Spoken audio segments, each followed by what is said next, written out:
Bonjour, aujourd'hui on se retrouve pour une analyse tactique de but, cette fois-ci pas de match, et on se retrouve pour cette analyse tactique du premier but de Manchester City face à Watford. Victoire 3 buts à 1 à l'extérieur. Manchester City qui profite notamment de la défaite en fin de match à cause de ce but de Moussiakou de Chelsea face à West Ham pour être actuellement premier de la première ligue. Les Citizens récupèrent leur trône. Et sur ce but, on va voir l'utilité d'une ligne de 5 offensif face à une ligne de 4 défensif. On va voir l'utilité du rôle de fauneur du joueur axial. Ce qui est intéressant, c'est qu'à Manchester City, on parle plus du rôle de faux neuf, alors que dans d'autres équipes, on parle plus du joueur qui a ce rôle.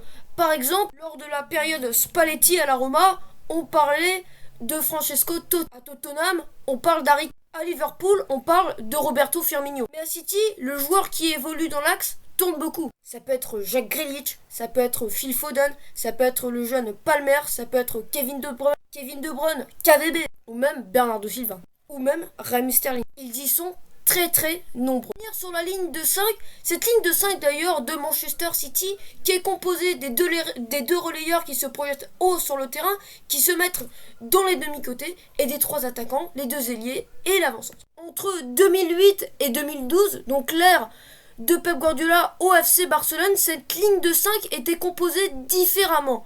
Tout simplement parce que la position des latéraux était différente sur le terrain. Abidal et Walker avaient le même rôle.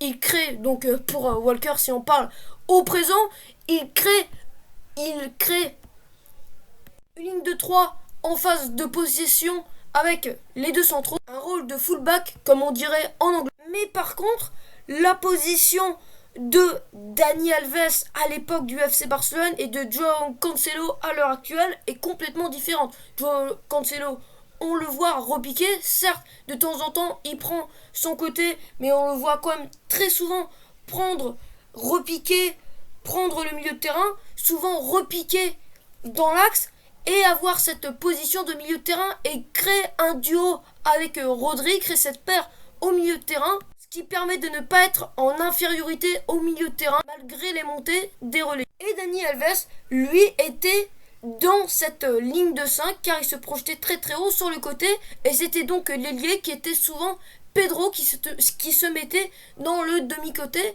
et l'autre demi-côté était occupé par Andrés Iniesta. Maintenant, voyons l'utilité.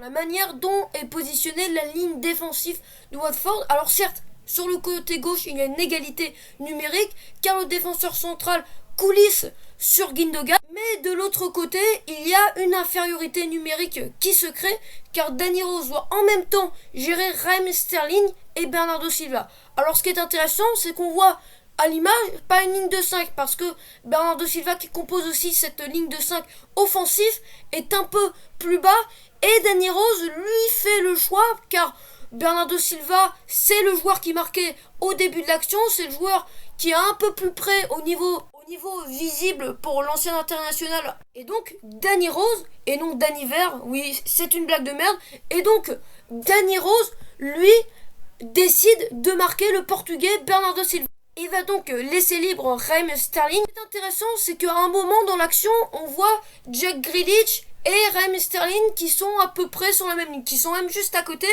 Mais ce qui est intéressant, c'est que Jack Grealish va se rapprocher du côté gauche, avec sa course et va emmener le... Et il fait pas forcément ça pour recevoir le ballon. Il fait ça surtout pour éloigner le défenseur de Raheem Sterling qui va se retrouver seul.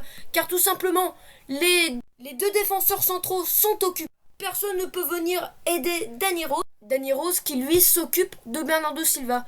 Donc il y a un contre 0. Raheem Sterling n'a aucun joueur sur le dos, et ça c'est aussi grâce à Jack Grealish qui est en mouvement, qui fait la course pour éloigner le défenseur de Raheem Sterling.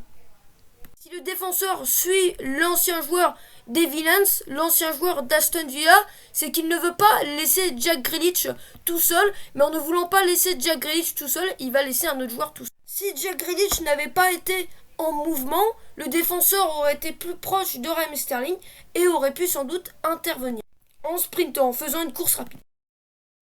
Et on voit sur cette action toute l'intelligence de la part de Bernardo Silva qui se replace vers la surface de réparation de Watford, pas en sprintant, mais en trottinant. Parce qu'il sait très bien que c'est Danny Rose qui le marque. Que Danny Rose a choisi de marquer Bernardo Silva et non Raheem Sterling. Donc Bernardo Silva, il n'a pas envie de se rapprocher des buts pour rapprocher l'ancien Spurs, Danny Rose, de Raheem Sterling. Et là, on voit que Raheem Sterling est complètement seul et complètement tranquille pour reprendre le ballon. Et sur cette action, on a vu toute l'utilité du faux neuf de Pep Guardiola qui était Jack Grealish. Important de préciser avec les faux neufs de Pep Guardiola. Jack Grealish qui a été inefficace sur ce match. Il a notamment loupé 2 grosses occasions. Il a mis un ballon sur le poteau. Mais il a quand même réussi 100% de ses... Les faux neufs de Pep Guardiola permettent de créer un losange au milieu de terrain en décrochant. Et en décrochant, ils peuvent notamment permettre d'ouvrir de l'espace dans le dos des défenseurs centraux. Ils peuvent aussi se déplacer sur le côté pour attirer, pour aider leurs partenaires sur le côté, notamment pour attirer le latéral et laisser l'ailier libre. Donc merci de m'avoir suivi, on se retrouve pour une prochaine analyse.